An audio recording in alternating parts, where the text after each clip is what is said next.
Have you ever wondered what happens when evil doesn't wear flowing robes or manifest with terrifying screams, but rather with a sweet smile, a shocking pink cardigan, and a soft voice? What if the real danger wasn't lurking in the deepest shadows, but in those who proclaim themselves uncompromising defenders of order, morality, and good customs, acting in broad daylight with the approval of a bureaucracy? Get ready to delve into the mind behind Dolores Umbridge, a figure who offers us one of the most disturbing and relevant lessons in human psychology. Oppression can have the most innocuous appearance, the most well-intentioned justification, and still be devastatingly destructive. What you're about to discover about the nature of authoritarianism and power dynamics will change the way you see not only fictional villains, but also certain attitudes and justifications we encounter in our daily lives. In the vast and complex universe of Harry Potter, while Lord Voldemort embodied absolute evil, anarchy, and explicit destruction, acting through terror and overt violence, Dolores Umbridge emerges as a far more insidious and perhaps, therefore, more frightening kind of threat. She doesn't seek chaos, disorder, or anarchy. Quite the opposite. Her supreme goal is rigidly controlled order, imposed uniformity, and, in her own distorted perception, a state of social and moral perfection. But after all, where does this relentless, almost obsessive, need for control over others come from? The setting for her rise in formation is the Ministry of Magic, an institution that, while fundamental to wizarding society, is deeply bureaucratic, hierarchical, at times stagnant. In this environment, tradition, protocol, conformity, and obedience to established rules are unshakable pillars. Umbridge is not a revolutionary figure seeking to subvert the system. She is, in fact, the purest and most zealous product of that very system. She rises within it by fervently embracing, almost religiously, the rules, procedures, and existing structure, becoming an uncompromising defender of the status quo. Her worldview is profoundly dichotomous and Manichaean. There is right and wrong. Everything that challenges this belief, what is different, new, liberal, or threatening to her perception of order and control. This cognitive rigidity, the difficulty in accepting different perspectives or dealing with complexity, is a central and defining psychological trait in Umbridge. She sees herself not just as a civil servant, but as the zealous and incorruptible guardian of a system she considers ideal, morally superior, and absolutely correct.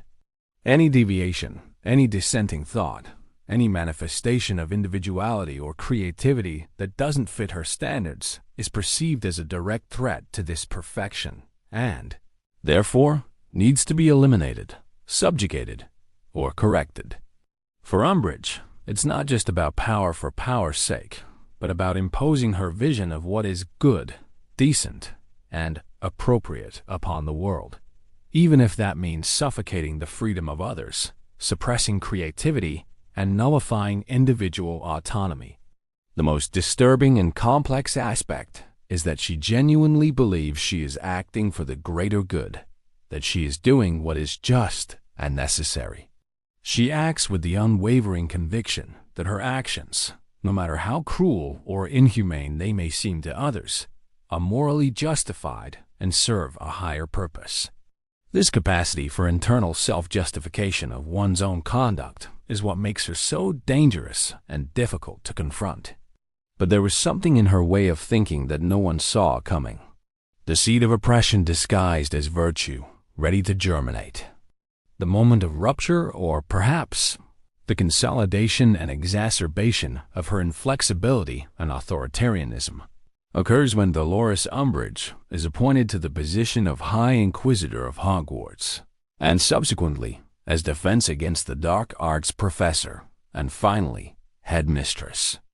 The school, with its effervescence of ideas, its celebration of individuality, its academic freedom, and, to her, its inherent mess and disorder, especially the resistance to accepting the Ministry's official narrative about the return of Lord Voldemort, represents everything she most loathes and fears.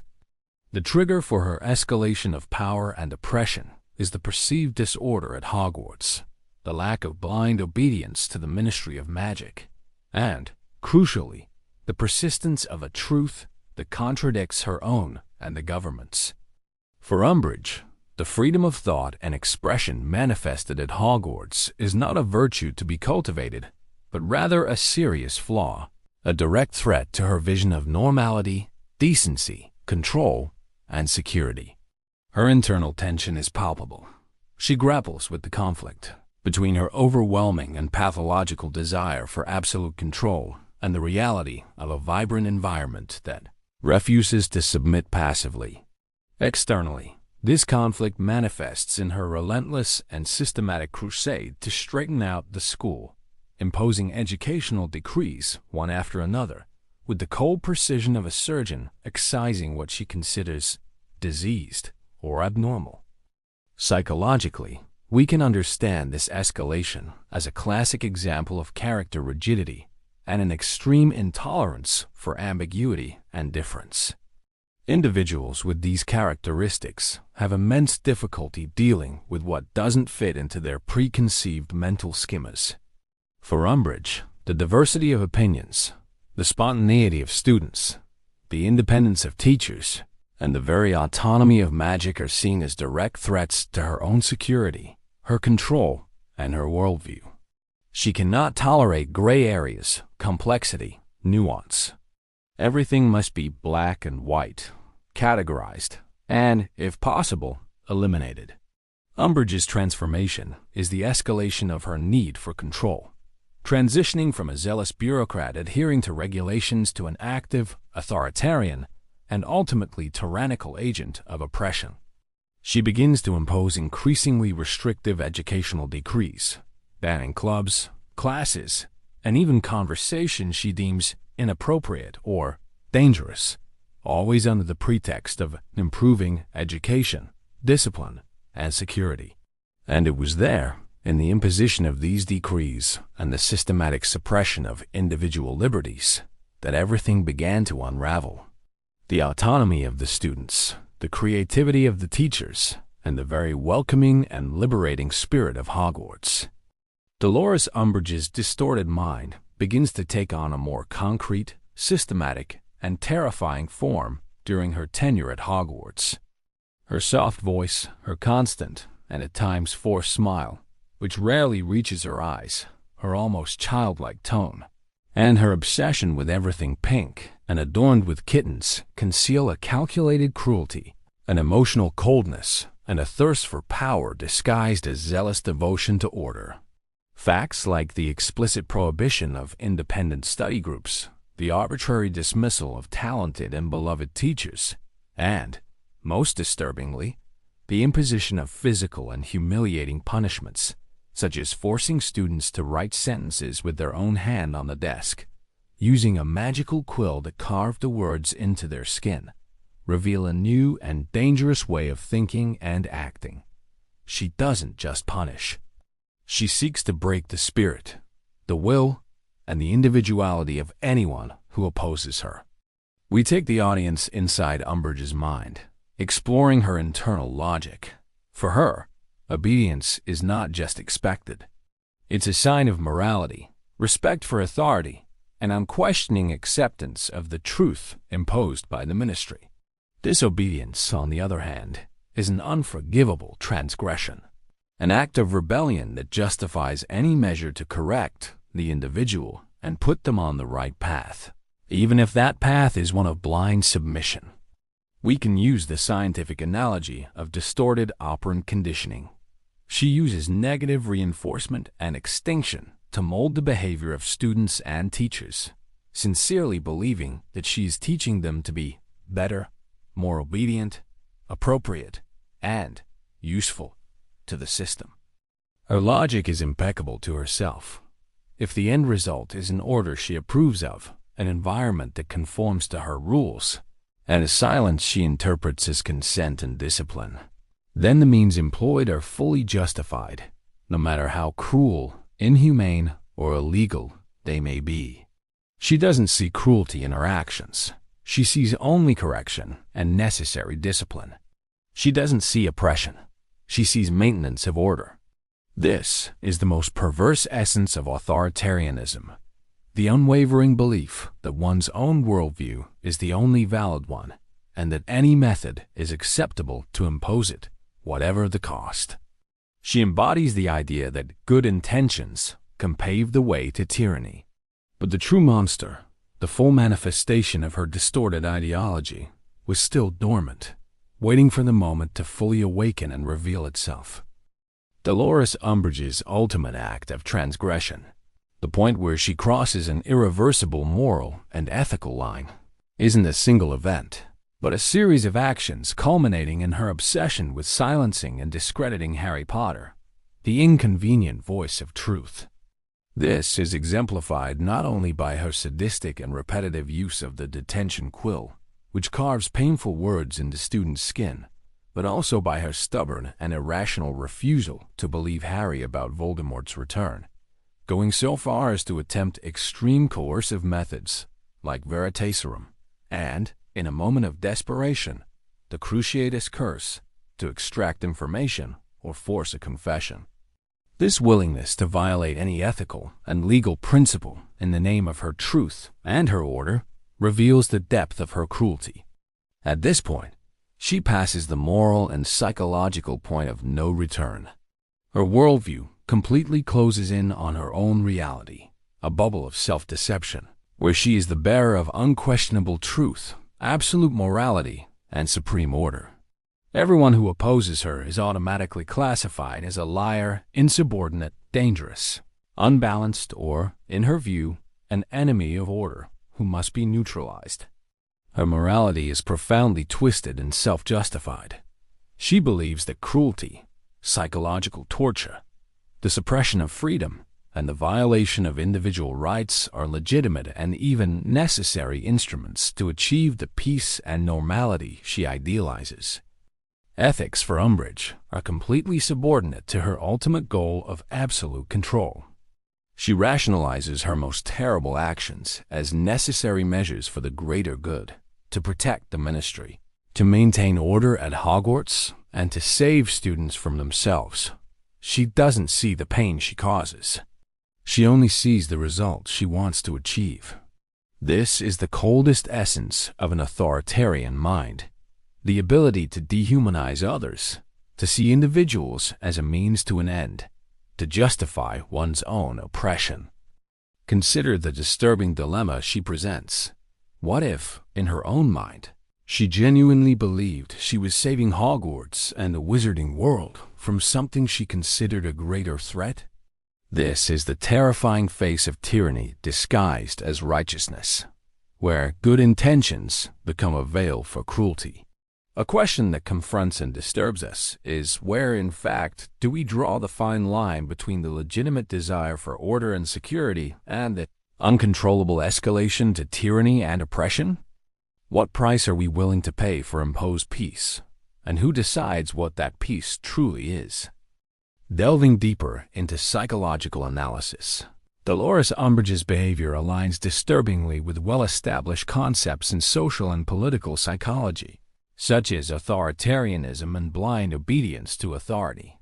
Classic studies like Stanley Milgram's experiments on obedience and Theodore Adorno's theories on the authoritarian personality demonstrate how ordinary people can be led to inflict suffering and oppression when acting under orders from a perceived authority, or they possess a personality structure prone to hierarchical submission, intolerance, and prejudice against different. Umbridge, as an integral part and self-proclaimed defender of the Ministry of Magic, feels invested with an unquestionable, almost divine authority, which absolves her, in her own mind, of individual responsibility for her actions. She isn't torturing Harry. She is disciplining under the Ministry's authority. She isn't oppressing students. She is maintaining order and decency. This diffusion of responsibility, the belief that the fault lies with the superior authority, not the executor, is a crucial psychological mechanism for perpetrating cruel acts in authoritarian contexts. Furthermore, she exhibits traits of power narcissism and a deep need for validation. Her self-esteem and identity are intrinsically linked to the control she exerts over others and the conformity she manages to extract from them. Her satisfaction doesn't come from personal achievement, but from the submission of others. There's a clear and chilling comparison to historical figures and political systems who, under the banner of order, national security, morality, or ideological purity, committed acts of systematic oppression and dehumanization of entire groups or individuals. What makes her so disturbing is that she doesn't act on insane impulse or a mindless bloodlust. Her actions are the result of a cold and calculated logic, where the end absolutely justifies all means, no matter how abominable. The logic of Umbridge's destruction isn't chaotic. It's not a fit of madness. It's methodical, bureaucratic, and terrifyingly replicable in any system that allows the ascent of such personalities. She embodies the banality of evil, a concept that reminds us that terrible acts can be committed by seemingly ordinary people in contexts of power, without them even perceiving themselves as villains, but rather as agents of order or defenders of morality. What remains after Dolores Umbridge's tenure at Hogwarts and, subsequently, her role in the Ministry during Lord Voldemort's rise, where she persecuted Muggle-born witches and wizards? A legacy of profound distrust, paralyzing fear, suppression of free thought, annihilation of creativity, and the stifling of individual flourishing. Her passage is a vivid and painful reminder of how oppression, when structured, justified by a perceived authority, and executed under the pretext of well-being, order, or security, can corrode the foundations of a community, disfigure human dignity, and destroy the spirit of a place. The consequences of her actions are reflected not only in fiction, but in real-world environments where free expression is silenced, diversity is stifled, and conformity is imposed as a supreme value. Think of schools where creativity is stunted in the name of discipline, workplaces where innovation is seen as a threat, or even political contexts where dissenting voices are viewed as a threat to unity, and where order becomes a synonym for silence and submission. The philosophical reflection that Umbridge's figure provokes in us is profound and timeless. Are we, as a society, vigilant enough to identify and resist these subtle, yet dangerous, forms of authoritarianism that present themselves with a smile and good intentions? Are we willing to confront the person with the soft voice, the sweet smile, and the seemingly harmless words, who deep down carries an iron will to control, punish, and nullify difference? Who are we to judge the explicit monster if we are not willing to question the more inoffensive manifestations of excessive control, of censorship disguised as correction, and of prejudice masked as traditional values in our own daily lives? Umbridge forces us to look into the shadows of authority and into the human capacity to justify cruelty in the name of a supposed higher order. Furthermore, Umbridge was not an isolated case in the Harry Potter universe, nor in human history. She represents a pattern of behavior, a psychology of oppression that can emerge in any context where power is unquestioned, where intolerance of difference is justified in the name of a higher order, and where conformity is valued more than freedom. But perhaps she wasn't the last.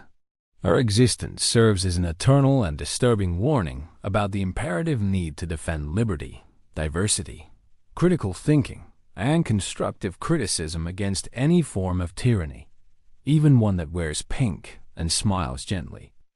Dolores Umbridge left us a grim but absolutely essential lesson. Evil doesn't always come with dark robes, macabre rituals, or terrifying screams. Sometimes it hides behind sweet smiles, seemingly well-intentioned rules, a fervent attachment to tradition, and an unwavering desire to put things in order in the world around them, no matter the cost. She challenges us to question appearances, to look beyond the obvious, and to be attentive to the signs that the pursuit of control can, insidiously and calculatingly, transform into tyranny.